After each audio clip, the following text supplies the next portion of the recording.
Bonjour à tous et bienvenue dans cette nouvelle vidéo dans laquelle on va voir comment interagir avec les static drop-down. Cette vidéo rentre dans le cadre des différentes vidéos qu'on a fait sur les UI components et comme je l'ai précisé, on va parler du static drop-down. Donc j'écris mon code test, mon test, je lui donne le titre drop-down sur sur le même document sur lequel on avait fait les vidéos précédente. Du coup, voici la page sur laquelle on a fait nos différentes manipulations sur les autres vidéos. On a vu les inputs, les checkbox, les radio boutons. C'est autour des static drop-down. Pourquoi on l'appelle statique? Parce que là, on clique dessus et on a différents choix qui s'affichent sur lesquels on peut cliquer. Il y a un autre type qui est le dynamic drop-down. Par exemple, j'ai un choix de pays j'ai à choisir un pays parmi tous les pays qu'il y a au niveau du monde. Au lieu d'avoir une liste déroulante comme ça où on va aller chercher notre pays, par exemple, j'ai envie de choisir la France, eh bien, par rapport à la static drop-down, la dynamic drop-down, il me faudra taper la lettre F ainsi R, A, N, C, E. Et au fur et à mesure que j'ajoute des lettres, il y a un trick qui est fait sur le pays. À partir du moment où je mets F, ben, j'aurai tous les pays qui commencent par F. Finlande, France qui vont s'afficher. Je pourrais cliquer dessus. Ainsi, on appelle ça une static une dynamic drop-down. C'est pas le cas ici. Là, on est sur la partie statique. Donc, on commence tout de suite. J'ai fait mon cas test et je vais voir comment est-ce que je peux localiser et inspecter ma static dropdown. Là, qu'est-ce que je vois? Je vois qu'il y a un select, un tag select que je pourrais utiliser et je vois que pour les différents choix, j'ai option au lieu de LI ou UL. Donc, première chose, const drop down menu page.locator et je vais mettre select. Voilà. Ensuite, il faudra cliquer dessus et je fais appel à mon drop-down.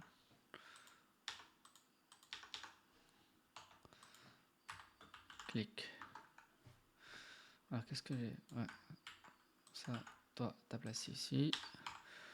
Voilà. Jusqu'à maintenant, logiquement, on est bon. On peut sélectionner le drop-down et cliquer. Une fois qu'on a cliqué dessus, ben, il faudra qu'on choisisse notre choix, qu'on fasse notre choix plutôt. Dans les cas des listes des static drop-down comme ça, il y a plusieurs moyens de sélectionner l'item qui nous correspond. Dans certains cas, vous allez trouver des tags avec du LI et d'autres cas avec UL.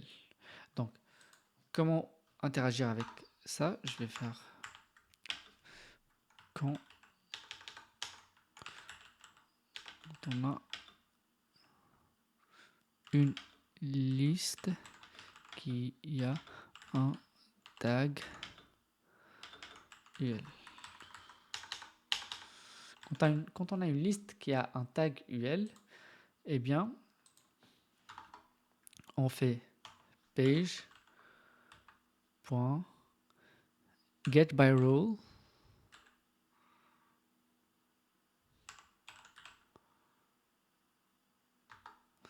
et je mets liste. Minuscule plutôt. Je vais faire ça sur la même ligne, comme ça c'est plus parlant. Ça c'est dans le cas où on a des listes.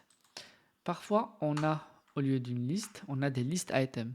Et list item, c'est un tag LI.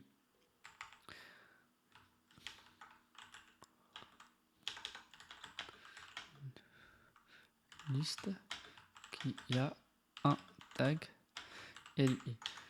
Donc je préfère vous laisser ça ici. Donc au moins comme ça vous savez comment interagir avec une page ou une liste avec ces tags que je précise ici que Playwright gère. Et là dans mon cas je vais vous montrer une autre méthode. Donc c'est list item. Vous pouvez chercher sur internet une liste de ces types et pratiquer dessus. Dans notre cas, nous ce qu'on va faire, c'est sélectionner via une autre méthode. on va mettre await drop downs menu point. La méthode c'est select options. Qu'est-ce que j'ai comme option? Je sais que j'ai un yes, j'ai un no, et puis quoi encore? J'ai un undecided. Allez, on go pour undecided. Ça, je commente. Et on lance notre test et on verra si ça marche ou pas.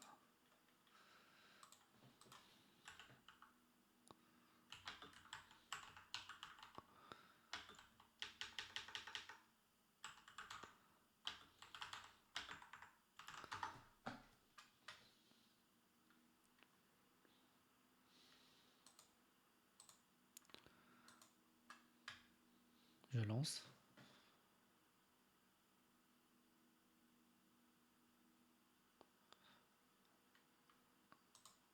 Voilà, on voit bien qu'à la fin, il a bien choisi l'option undecided.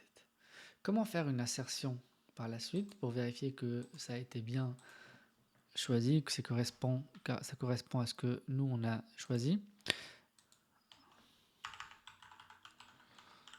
Je mets const selected option. Je crée une nouvelle variable await drop down menu et je demande à récupérer l'input value. Expect selected option to be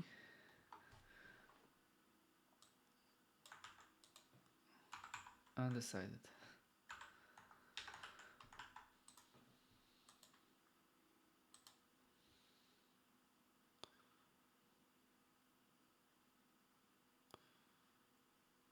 Alors, qu'est-ce qui ne va pas? Du coup, ouais, c'est un petit peu, c'est en majuscule. C'est écrit U. Ah ouais, faut que je mette ça en minuscule.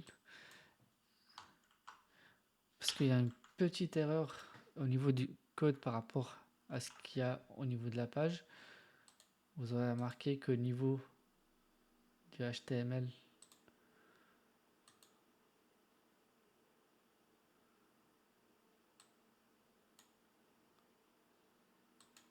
alors moi, qu'est-ce que j'ai mis? Donc on la reçoit en minuscule.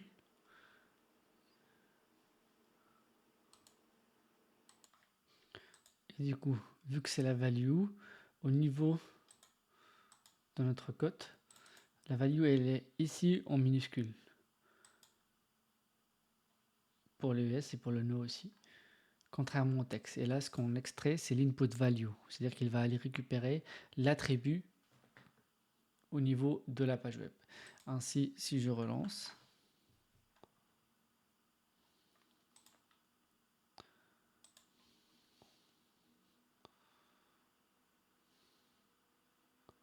et on est bon. Du coup, on a bien choisi undecided et il a récupéré la valeur, la bonne valeur. Enfin, le test est passant et du coup, voilà. Le test, vous pouvez le reproduire chez vous. Je vous donne rendez-vous dans une prochaine vidéo pour voir un autre type d'UI component. Merci à vous et à la prochaine.